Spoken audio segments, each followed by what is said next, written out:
Welcome back to my channel. And if you are visiting this page for the first time, you are also highly welcome. This is another quiz time. And in this section, we'll be looking at structured questions that are related to the gluteal region. This will help us prepare for questions that are related to this region in any examination. If you try to use this image by the side here, this is where we have the gluteal region. This is the posterior pelvic region. And we'll be looking at some structured questions that are related to this space.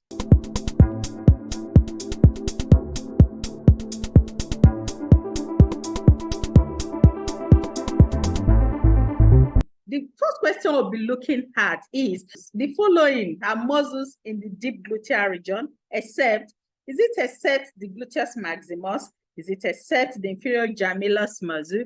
Is it except the quadratus femoris? Or is it except the superior gemellus muscle? Which of these is not part of the structural component of the muscles around the deep gluteal region? The correct answer here is the gluteus maximus. The gluteus maximus is one of the structural components of the superficial gluteal muscle and not the deep gluteal muscle. We know that the muscles around the gluteal space are further subdivided into the superficial layers and also the deep layers. So the deep layers is made up of the inferior gemellus muscle, the quadratus femoris muscle, the superior gemellus muscle, the piriformis, and also the obliterator internus. The gluteus maximus is part of the superficial gluteal muscle and not deep gluteal muscle. So this is the correct option. The second question, the injury to the obliterator internus nerve will affect the function of which of the following? Will it affect the function of the inferior gemellus muscle? Will it affect the function of the gluteus minimus? Will it affect the function of the quadratus femoris? Will it affect the function of the superior gemellus muscle? Which of these muscles will be affected by injury to the obliterator internus nerve? This is what this question represents. And the correct option here is the superior gemellus muscle. And this is because the superior gemellus muscle is closely related to the obliterator internus muscle. So the nerve that is innervating or supplying innervation to the obliterator internus muscle when injured will also affect the function of the superior gemellus muscle because they are innervated by the same nerve. We've highlighted this in our previous lecture on the gluteal region. So you can go and check that lecture up to update yourself in this region. The third question reads that subdivides the greater sciatic foramen into the suprapiriform and infrapiriform foramina. So what structure is responsible for this division? Is it the obliterator internus muscle? Is it the piriformis? Is it the quadratus femoris muscle? Is it the inferior gemellus muscle? So which of these muscles is responsible for further subdividing the greater sciatic foramen into two foramina? The correct answer here is the piriformis. The piriformis is known to subdivide the greater sciatic foramen into the supra and the infrapiriform foramina. The third question reads that the superior gemellus muscle originates from and inserts on. So what is the origination point and also the insertion point of the superior gemellus muscle? Is it the ischial tuberosity and the lesser truncator? Is it the pubic symphysis and the lesser truncator? Is it the ischial spine and the greater truncator? Or is it the anterior gluteal line and the gluteal tuberosity? The correct answer here is the ischial spine and also the greater truncator of the femur. The superior gemellus muscle is known to originate from the ischial spine and it's inserted on the greater truncator of the femur. The fifth question reads that provides innervation for the gluteus maximus. What nerve is seen to innervate the gluteus maximus? Is it the superior gluteal nerve? Is it the sciatic nerve? Is it the femoral nerve? Or is it the inferior gluteal nerve? The correct answer here is the inferior gluteal nerve.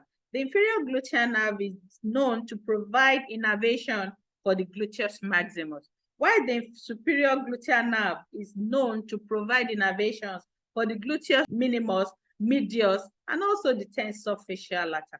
We've highlighted this in our previous lectures on the superior and inferior gluteal nerves, you can also go and check these lectures up to keep yourself updated. This question reads that the following are muscles in the superficial gluteal region, except, is it except the gluteus minimus? Is it except the tensor fasciae lata? Is it except the gluteus maximus? Or is it except the piriformis? Remember, we highlighted previously that muscles around the gluteal region are further subdivided into the superficial compartment and also the deep compartment. So the superficial compartments are known to be superficially placed.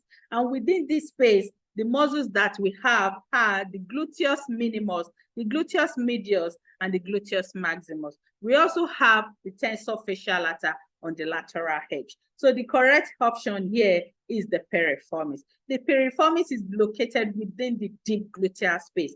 This forms part of the structural component of the deep gluteal muscles. So it is not seen within the superficial gluteal muscles. So this is the correct option here, the piriformis. The seventh question reads that the superior gluteal artery is a branch from, is it a branch from the external iliac artery? Is it a branch from the posterior trunk of the internal iliac artery? Is it a branch from the femoral artery? Is it a branch from the anterior trunk of the internal iliac artery? The correct option here is a branch from the posterior trunk of the internal iliac artery. The superior gluteal artery is one of the branches from the internal iliac artery, but specifically it is an emergence from the posterior trunk of the internal iliac artery. The eighth question reads that the gluteus maximus is insert on the dash and dash. The gluteus maximus is known to insert on 2 points. So which are the 2 points of insertions of the gluteus maximus? Is it the gluteal tuberosity and the iliotibial tract? Is it the ischial spine and the greater truncator? Is it the gluteal tuberosity and the lesser truncator? Is it the ischial tuberosity and the iliac crest? So which of these options are the insertion points of the gluteus maximus? And the correct option here is the gluteal tuberosity and the iliotibial tract. We know that the gluteus maximus also has an extensive point of origin.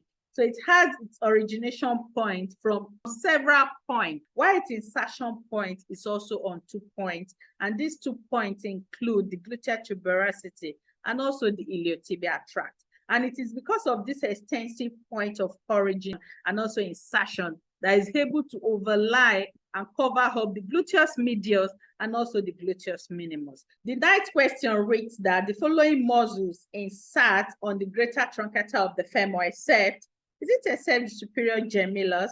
Is it except the obliterator internus? Is it except the tensor fasciae lata?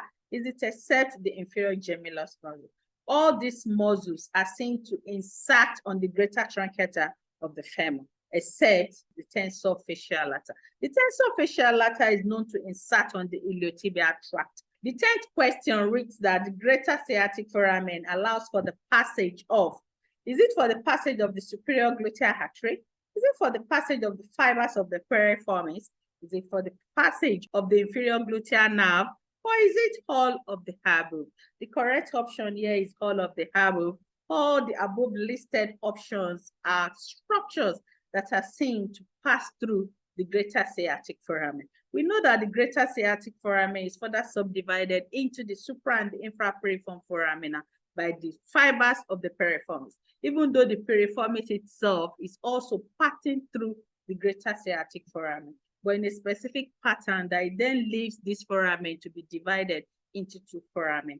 So all the above listed options are structures that pass through the greater sciatic foramen. So the correct option here is all of the above. The 11th question reads that the superior and the inferior gemelli muscles are separated by. So what muscle is seen to separate these 2 muscles in terms of their orientation? Is it the gluteus minimus? Is it the piriformis? Is it the obliterator internus? Or is it the quadratus femoris muscle? Out of all these options, the option that is correct here is the obliterator internus muscle.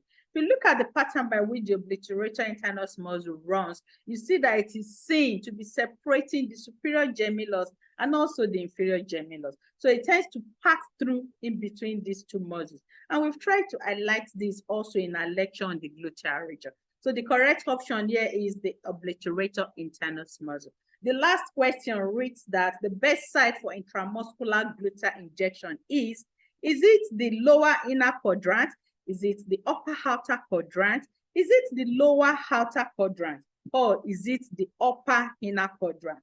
The correct option here is the upper outer quadrant. This is the best region that suits intramuscular gluteal injection. This image up here, these are the division of the quadrants of the gluteal region as they are divided into 4 equal parts as projected here in this image. So the best region where intramuscular gluteal injection should be given is the outer upper quadrants. And this is what is highlighted here in blue.